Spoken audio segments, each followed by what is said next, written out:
Mga kabunyog, mga kababayan, magandang araw po sa inyong lahat. Welcome po sa isa na namang episode ng ating bagong segment. Ito pong bagong segment ko, ang take ko ni Attorney Ricky Tumutorgo. Bagong segment ko ito dito sa aking YouTube channel na Attorney Ricky Tumutorgo at sa ating Meta or Facebook page, Attorney Ricky Tumutorgo. Kung hindi pa po kayo nakasubscribe sa Attorney Ricky Tumutorgo YouTube channel, subscribe na po kayo. Kung hindi pa po kayo nakafollow sa Attorney Ricky Tumutorgo Meta or Facebook page, follow na po kayo. Ito pong segment na ito, ang take ko, naisipan ko pong gawin dito kasi maraming nagme-message sa akin. Sa tuwing may mainit na issue, magme-message sa akin, Attorney, anong take mo dito sa mga issues na to? Kaya, ito na, nag-create na ako ng content para lang dyan, ng segment. Kaya, okay, simulan na natin.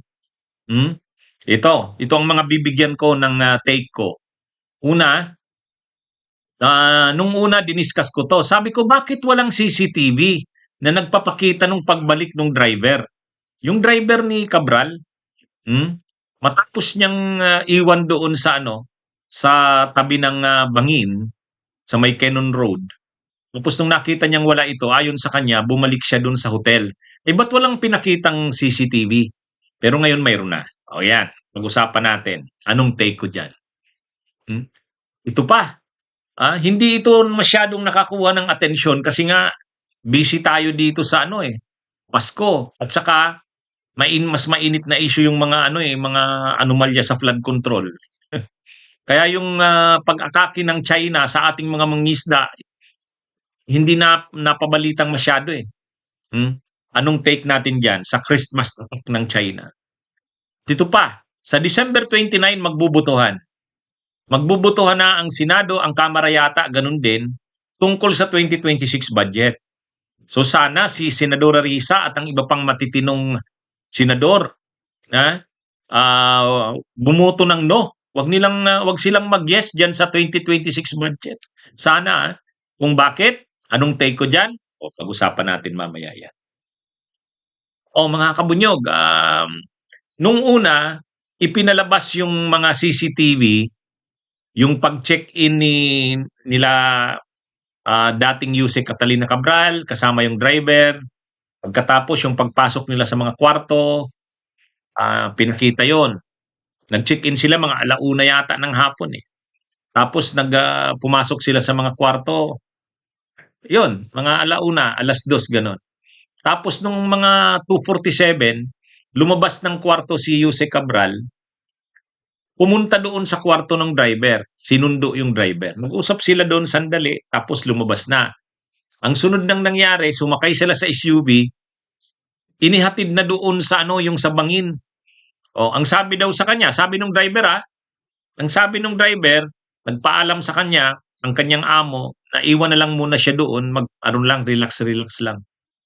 Ang ginawa naman ng driver, nagparada doon sa malapit lang, doon sa gasolinahan. Kita niya yung si Yusek Cabral. Pero sabi ng mga nakakita, nakatulog yata yung driver. Nakatulog. Paggising niya, wala na si Catalina Cabral. Wala na. So tiningnan niya dun sa paligid, wala. Ang ginawa niya, bumalik siya sa hotel. Bumalik daw siya sa hotel. Pagbalik niya ng hotel, para tingnan doon, baka bumalik na sa hotel. Wala naman daw doon. Nung magdidilim na, pumunta na siya ng pulis. Nireport niya na sa pulis. Kaya naghanap na yung mga pulis. Mga alas 7 na ng gabi yun. Tapos nakita nila dun sa baba ng mga pulis, alas 8 na. Yan na yung mga diniklara ng patay, 12:03 ng madaling araw. Anyway mga kabunyog, yung tungkol sa pag-check-in, nakita yun sa CCTV ng hotel. Yung tungkol sa pagpasok sa mga kwarto, mga alauna ng hapon, nakita sa CCTV yon. Yung paglabas uli nila, mga 2:47, tapos pumunta si Yusek Cabral sa kwarto ng driver, nakita yon. Yung pagsakay nila sa SUV, nakita yon. Pero, sabi ko nung isang araw, bakit wala yung pagbalik ng driver? Di ba sabi niya, bumalik siya para tingnan kung nasaan na si Yusek Cabral kasi nawala na doon sa may bangin eh. Bakit wala noon? O ngayon mayroon na. Ito naman kasing mga otoridad eh. Patsi-patsi maglabas ng mga CCTV. O ngayon pinalap na Pinalabas na yung CCTV nang bumalik yung driver sa hotel. Yan nakikita nyo. Pumunta siya dun sa may counter. Oh, hinanap niya doon kung bumalik na ba sa hotel room niya, si Yussi Cabral. So nalaman niyang wala, sabi niya pumunta na siya sa istasyon ng pulis para mag-report, magpatulong. Yan yung ano. Kaya ngayon, yung sinasabi nating wala yung CCTV ng driver pagbalik, mayroon na. Kaya lang nananatili pa rin yung tanong, bakit kasi yung driver alam niya naman na mayroong problema yung kanyang amo, 'di ba? Sinabi niya na ano nga ito, may problema, may stress, kaya nga gusto daw mag-relax-relax eh. Bakit mo iiwan doon sa tabi ng bangin? Siyempre pag nakita mong naupo doon sa tabi ng bangin, delikado. Hindi mo ba naisip? Baka magkamatay itong amo ko. Hindi niya ba naisip yun? Hmm? Oh. Kasi, yun yung malaking tanong doon sa driver eh. Pero, sabi ng mga pulis, ni-roll out na nila yung posibilidad ng foul play. Okay, yung foul play, ibig sabihin, hindi tinulak, hindi sinaktan yung ano, hindi tinulak, hindi binaril, o kaya nahulog, hindi, walang ganon. Rinule out na yung foul play. Pero ang tanong, alam ba ng driver na magpapakamatay na yung kanyang amo? O hindi niya ba yun naisip? Para man lang mapigilan, umaalarma yung pamilya. Kasi dun sa kinikilos ng kanyang amo, nakakaduda na yun eh. Pupunta doon sa may tabi ng bangin, ano doon, uupo doon. Ah, hindi mo ba maiisip yun bilang driver? O di dapat nag-report na siya sa asawa o kaya sa pamilya. Si Madam medyo delikado kasi naupo dun sa bangin, baka anong gawin? Hindi niya ginawa yun eh. Anyway, magkakaroon daw ng investigasyon dito. Dadaan daw sa lie detector test yung driver. Dapat lang kasi medyo maraming questions eh. Maraming question mark.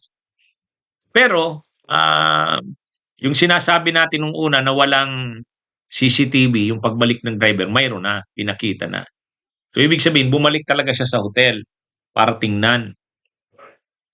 Kaya lang, kahit yung may-ari ng gasolinahan, yung tinambayan ng driver, pumarada dun yung driver eh.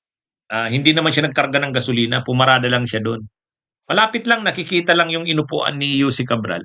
Sabi, kahit yung may-ari ng gasolinahan, ang sabi niya, tataka siya, bakit hinayaan ng driver, iniwan yung kanyang amo? Kahit sila bakit iniwan? Parang malaking pala isipan yun, malaking katanungan yun. Malalaman lang yan kapag inimbestigahan yung driver. Bagamat hindi naman siya nakakulong kasi hindi naman siya suspect. Inalis naman na yung rinule out naman na yung foul play. Pero yung marami lang mga katanungan na dapat pa ring malinawan. Kaya dapat pa rin siyang imbestigahan.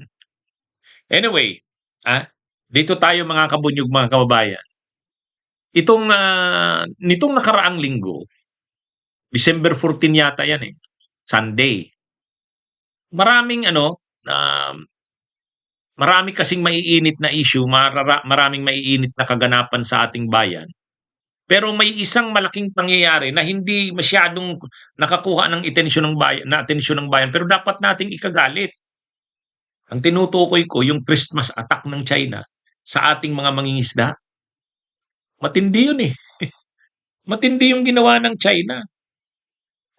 Dati ang binubumba lang nila ng kanilang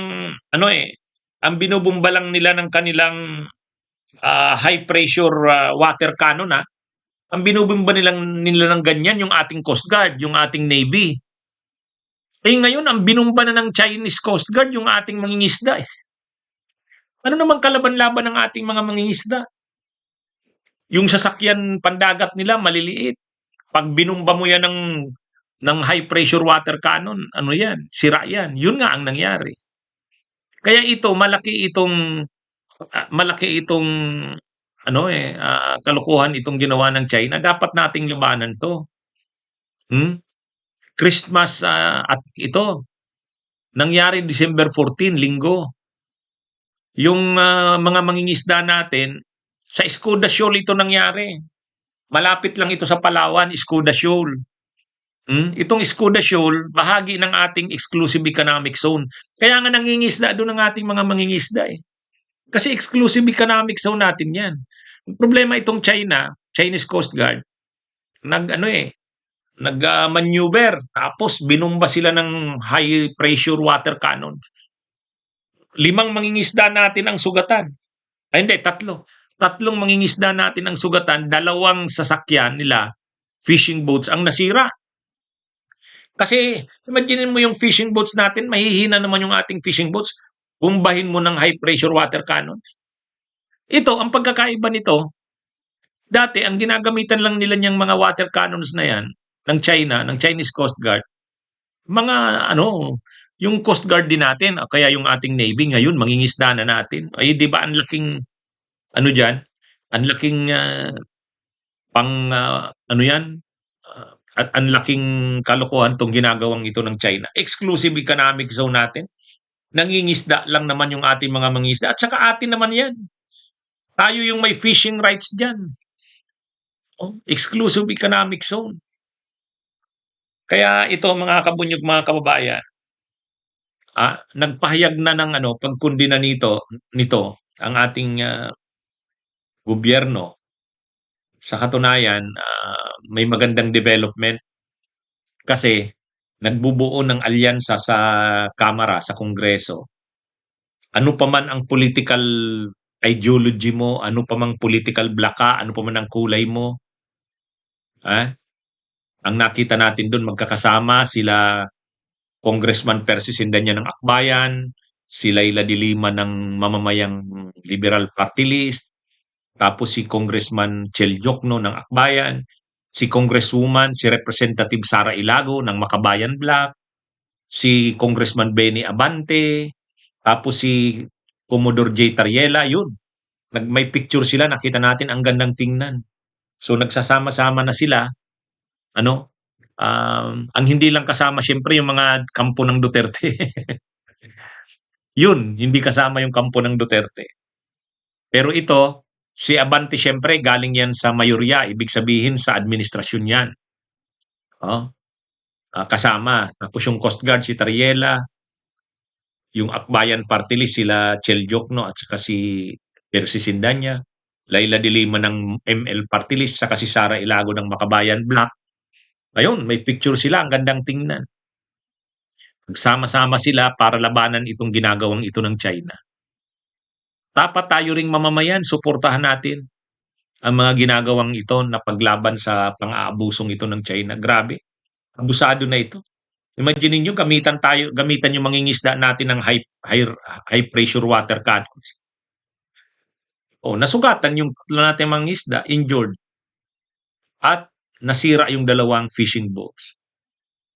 Ngayon, kinundina na rin ito ng ibang mga bansa eh. Itong ginawang ito ng China. Unang-una, hindi nga Coast Guard eh. Hindi naman Navy. Nangingisda lang yung ating mga at sa ating pang exclusive economic zone. Malapit sa Palawan. Escuda Shoal. Kaya ito, pagpasok dapat ng 2026, hindi ito palampasin ng ating gobyerno. Dapat ikundina itong ginawang ito. Kaya magkaisa tayo. Totoo, marami tayong problemang kinakaharap, lalo na dito sa anomalya sa flood control. Tapos ito pang pagkamatay ni Yussi Cabral. Ito yung mga nakakuha ng atensyon eh. Pero wag nating kalimutan ang West Philippine Sea. Sabay ng ating paglaban sa katiwalian, sabay ng ating kalampag tungkol dito sa mga anomalya sa flood control, isabay natin at huwag kalilimutan ang issue ng West Philippine Sea. Kasi ang China lalong nagiging ngayon, sobra na ang kanilang pang-aabusong ginagawa. Imagine niyo panahon ng Kapaskuhan, gawin nila yan. December 14, nasa December na tayo. At nangyari pa yan sa atin pang mga mangingisda. Hindi Coast Guard, hindi Navy, mangingisda natin. at ginamitan nila ng high pressure water cannon. Nagmaneuver sila, dangerous na mga maniobra. O yun, nasaktan ang ating mga mangingisda. Buti walang namatay. Ang tinatarget na nila ngayon, mangingisda na natin eh. Hindi na Coast Guard natin, hindi na Navy. Kaya ano rin itong China eh. Dapat managot dito itong mga Duterte. Imagine niyo naglabas ng panukalang batas itong mga Duterte. Yung kanilang party list. May Duterte diyan na party list, yung ano eh, PPP. Tsaka yung si Omar, yung anak ni Pulong, congressman din yon, saka si Pulong mismo. Yan yung mga Duterte. Imagine niyo naglabas sila ngayon ng panukalang batas, amindahan ang revised penal code. Ang ginawa nila, yung revised penal code, yung definition ng treason, sino mang magsusurinder ng ating mga ng kababayan sa ibang bansa o sa International Criminal Court ay kakasuhan ng treason. Yan ang kanilang pinagkakabalan, samantalang itong ginagawa ng China, hindi nila nakikita yan. Kaya itong mga Duterte na to, wala talaga. Traidor sa bayan. Okay, so ito, panghuling topic natin. Sana itong si Senadora Risa Hontiveros at ang iba pang mga matitinong senador tulad nila Bam Aquino, Kiko Pangilinan. Napanood natin si Ping Lacson, sabi niya magnono siya eh. Ang pinag-uusapan natin sa December 29, magbubutuhan na ang Senado. Tinayata ang Kamara eh. So itong Kongreso, naka-schedule nilang ipasa, aprubahan ang 2026 budget sa December 29. Pero ang tingin natin, wag madaliin yan. Marami pa rin na mga questionable provisions ang 2026 budget na yan. Kaya sana si Senadora Risa Hontiveros ay mag-no. Huwag silang mag-yes dyan, sana mag-no. Bumuto sana ng no si Senadora Risa. At sana pati sila Bam Aquino, Kiko Pangilinan. At sabi ni Senador Lacson, magnuno rin daw siya eh. Sana madagdagan sila. Bakit? Kasi yung pinaglalaban na advokasya ni Senadora Risa Hontiveros at yung pinaglalaban nating advokasya na isang budget na walang pork. Sana yun ang mangyari. Ay hindi. Puno pa rin ng pork itong budget na ito. Puno pa rin ng pork. Unang-una, binawasan na nga yung mga flood control. Kasi controversial yung flood control. Pero nagmaniobra na naman ang mga kongresista. Linipat sa iba. Infrastructure pa rin. Nakita nyo yung ginawa nilang diskarte? Okay, dahil mainit yung flood control, so hindi na linagay sa flood control yung pondo.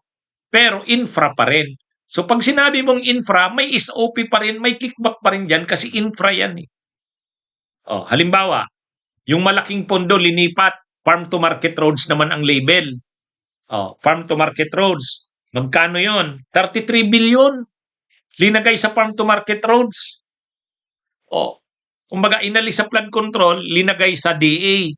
Kasi mainit yung DPWH, linagay sa DA, sa Department of Agriculture.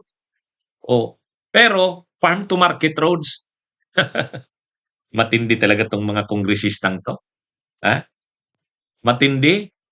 Dahil mainit yung farm to market roads ay yung flood control, inalis sa flood control. Dahil mainit ang DPWH, inalis sa linagay sa DA. Farm to market roads. Ganun pa rin. May SOP pa rin sila dyan.